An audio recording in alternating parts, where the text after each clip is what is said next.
professor's speech with us. And thank you for sharing that slice into our shared history as well as a rather different account of Renato Constantino as a warrior, as a guerrilla fighter, waging war not only for Philippine independence, but also in a greater war against global fascism, and how this fight has influenced his outlook, evidenced by the published works.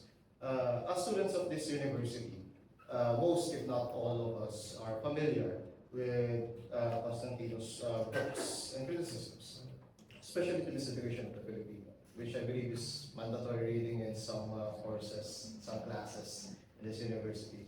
Though physically not no longer with us, Renato Constantino's writing allows his thoughts, his ideas, his version of nationalism to live within each and every Iska and Filipino who encounters his work, especially those among this room right now.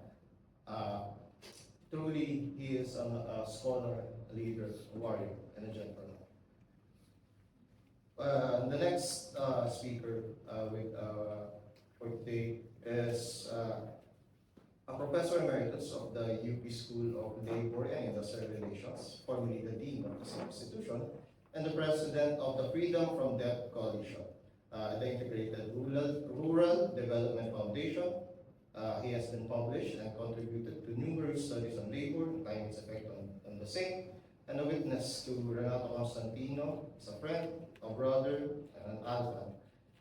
To discuss Renato Constantino's missing element behind the country's underdevelopment and accelerating industrialization of our Southeast Asian neighbors, please welcome Dr. Rene Ofreneo. Gandang hapon po. Brother Renato was a member of the dissertation panel for my doctoral dissertation, labor and the Philippine economy. And I remember a few things in my various conversations with Brother Renato. First, he helped establish the Alpha Pi Beta because according to him, they did want to go through a physical hazing. Because physical hazing was very common among the Greek societies at the time. But I understand the Alpha Pi Beta today, Abogado para sa Bayan has stopped this practice, and they are focusing increasingly on academic excellence and service to the nation. Mabuhay po ang Alpha Pi Beta.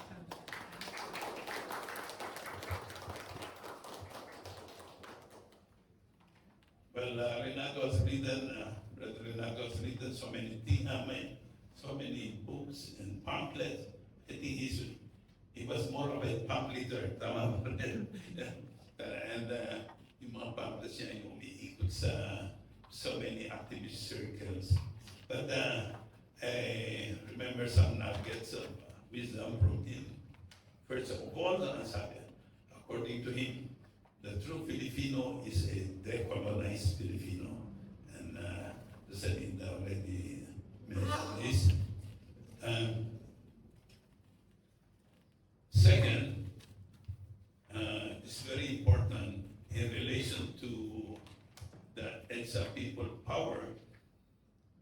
At that time, this was not a popular thing to hear, but now it's proven to be very correct. When the EDSA people power revolt happened, he told a group of activists, including myself, that you see, this revolt is nothing but a restoration of free martial law elite democracy. Grabe. Grabe yung but at that time, siyempre, it's like a blasphemy. But you see, ganun katanas. Very, very sure. And of course, the third one, which I would like to elaborate, is based on our conversation, the crisis, the economic crisis of the Philippines is rooted on the lack of nationalism on the part of those governing this country. And that's what I would like to elaborate. Just a few slides, less than 10, or I think it's 8 slides. First, this is the situation in the country.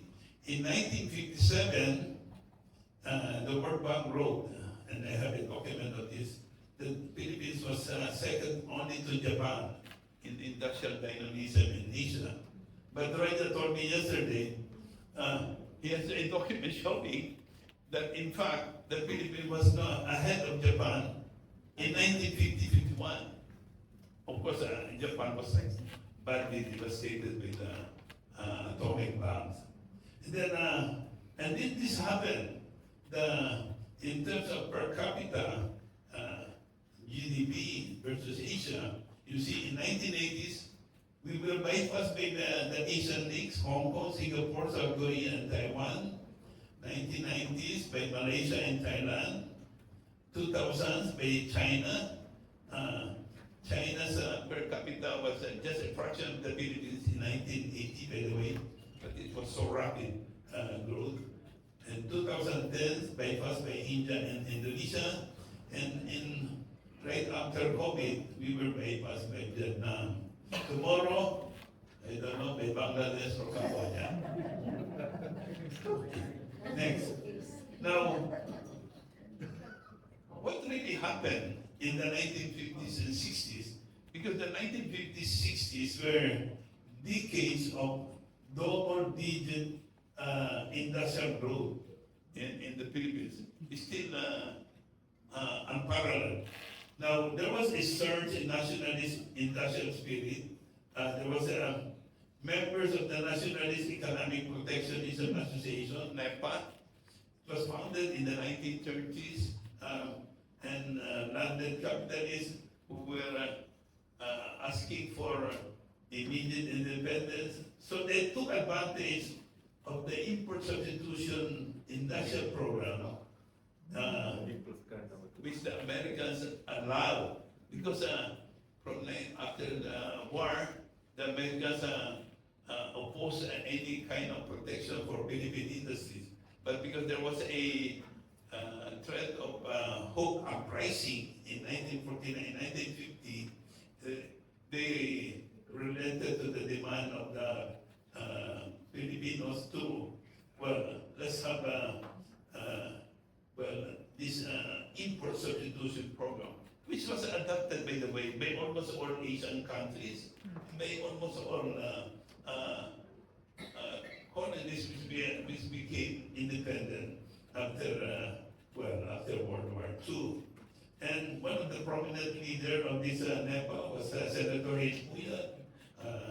And in the 1950s, I was surprised. After the early 60s, some schools were singing NEPA songs about Philippines becoming a strong and progressive country. And there was this governor. To me, he's a very nationalistic governor. In fact, he resisted IMF intrusion throughout this term up to 1962. And he allocated dollars, because at the time it's very difficult to get dollars to import anything, only to those investing in new and necessary industries. Do you know that in the late 1960s, the Philippines, some Filipino industries developed to the point that they were already toying. In fact, they have some prototypes of car bayan, Filipino cars, and truck bayan, Filipino trucks. These were 2 decades ahead of South Korea's effort to develop their car industry. Okay, next. But we have to admit, the industrial growth during the import substitution period, 1950s and 60s, was highly import dependent and suffered from limited technology. Most of the industry set up were in light assembly work, dependent on imported raw materials. So there was no depth in the industrial structure. And this is the reason why in 1957, Senator Claro and Recto, comrade, very close comrade of Renato Constantino, thundered, we are free politically, but we are far from being free economically. And this is why he called for integrated and full nationalist industrialization, able to produce for the country. Well, you should have, if you have light industrialization, the inputs from the medium, intermediate industries, and then intermediate industries should be getting materials from the heavy industries, like the steel industry. So he said, this is the solution to poverty, unemployment, backwardness, trade deficit, and we're noting that the Philippines at the time was rich in natural resources up to now, but it's still being eroded. We keep on, but you notice that we keep reciting all these problems all this year. In 1958, the call of Recto and Constantino for full economic freedom found expression in Carlos Garcia's Filipino First policy. There was a resolution for a Filipino First policy providing preferential treatment to Filipinos in business. Okay, next slide. But it was a short-lived development. Reactionary forces countered the Recto Filipino First movement. The American Chamber of Commerce and U.S. Embassy were very angry. And they called the Filipino First program communist-inspired. Just like what Rosalinda mentioned, what happened to Renato when he was being witch-hunted during the 1950s and 60s by the U.S. Embassy and the CIA. Carlos Garcia retreated. And then the U.S. Embassy, they supported Jose Capagal to become president, whose first act was to enter into a $300 million loan agreement with IMF World Bank. The conditionalities included peso devaluation from 2 pesos $1 to 3 pesos 50 to $1, and the lifting of import and foreign exchange controls. That's why in the book of Alejandro Lichavo, hundreds of Filipino enterprises immediately collapsed after this Macapagal Act.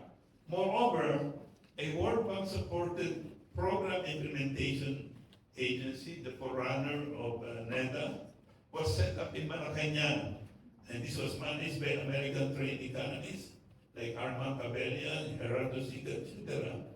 And the first report of this PIA, the role of nationalism shall be considered a minor factor in economic planning and development. Now, the martial law was declared in September 1972. The anti-nationalist measures were consolidated, and then there was a formation of NEDA. Of course, PIA was transformed into NEDA, and then in turn, NEDA saw the strengthening of relations with IMF World Bank. They formed a consultative group of creditor countries for the Philippines. So JICA, USAID, and all these bilateral, multilateral institutions coalesced with this under the consultative group of creditor countries. And the World Bank declared the Philippines as an area of concentration. That's why we borrowed and borrowed and borrowed for infrastructure in the decade of the 70s. That's the cause of the debt trap in the Philippines. And the government set aside, there was a Magna Carta of social justice and economic freedom. You see, after the retreat of Garcia, some of those still having this spirit of nationalism, economic nationalism in Congress, they decided to push through with this idea of full industrialization without using the term Filipino first. And so they came up with the Magna Carta. It was approved by Congress in '69 with the assistance of Alejandro Rizauque and Emmanuel Yap. But this was set aside. And then I started producing 4-year, later 5-year, medium-term Philippine development with promotion of export-oriented industrial strategy as major development thrust under EOI. Well, there's nothing wrong going export-oriented, but this was the sole orientation of NEDA.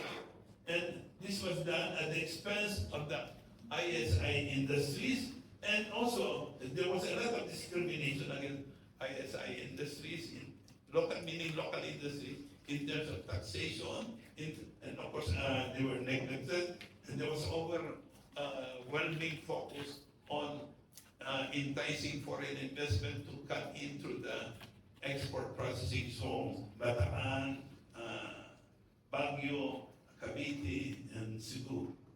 And yet, 6 decades of export-oriented industrialization, today the Philippines is a massive development failure, unable to get out of the debt trap which began in 1962, unable to climb the industrial ladder like its Asian neighbors. We have this continuing industrial stagnation, unable to modernize agriculture. Instead, we have this continuous decline and massive dependence on imports. Agriculture sector accounts now for 8% of the GDP, unable to provide decent jobs for all. Hence the rise of what we call in labor market, the endos, the job informals everywhere.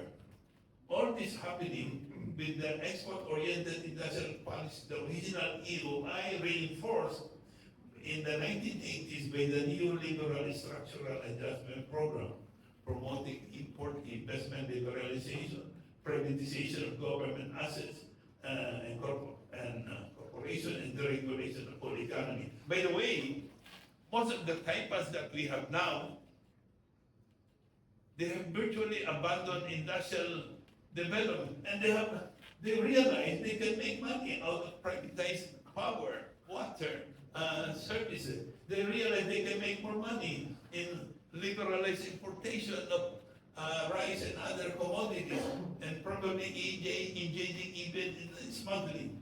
So, anyway, but the economy is of course saved by the OFWs, from 50,000 in 1975 sent by Blas Ople to the Middle East, where you have now 10 million OFWs all over the world, remitting $35 billion a year today. Plus we have an accident called the call center BPO sector, started developing at the turn of the millennium, but thanks to Filipino workers, because the multinationals came here, because they realized the Filipino contact centers, you have talent, and they have the charm. Now today, many neoliberal economies now admit there was a failure of industrialization in the Philippines. I will not mention their name, but you see there, they have been writing that the Philippines is hollow, the economy is hollow, there's no, the industrial base is weak, there's no technology, lack of technology, lack of skills, there's import dependence, etc. And yet, there is no formal acceptance of neoliberal mistakes, no apology for subservience to the IMF World Bank dictate, no acknowledgement of the commission of the original sin that was Philippine economic development, abandonment of nationalism. In the first place, they forgot that industrial policy has a nationality. So I'm shocked to read those who are championing industrial policy today, talking about the need to strengthen local industry, local capacity, well, welcoming, open the doors, the windows to foreign investment. Sometimes they could not reconcile some ideas of what real industrial policy is. US has MAGA, China has Made in China, Japan has Society 5.0, technology-driven economic transformation. South Korea has the New Deal, EU has this industrial strategy for Europe. India has Make in India program. Brazil has Plano Brazil Mayor, etc. So the big challenge to all of us today is revival of economic nationalism for the benefit of all with the involvement of all. In this connection, let me conclude, we can get guidance from the teachings of Renato and Constantino in their seminal book, The Continuing Path. They explain that the nationalist movement should be an expression of the continuing and imperialist battle against the vestiges of colonialism and the tools of neocolonialism, such as foreign aid, foreign loans, and military assistance. To them, nationalism is a movement for national and social liberation of the people. It is a platform for building a truly progressive, inclusive, and sustainable Philippine society and economy. It is, by the way, this is all in the last chapter of the book. It is a nationalism that is anti-imperialism and forms part of a wider cycle of oppressed peoples of the world against hegemonic powers and global corporate forces which consign peoples of the third world to a life of poverty, ignorance, and underdevelopment. Last slide. Nationalist people, first economy. Thank you.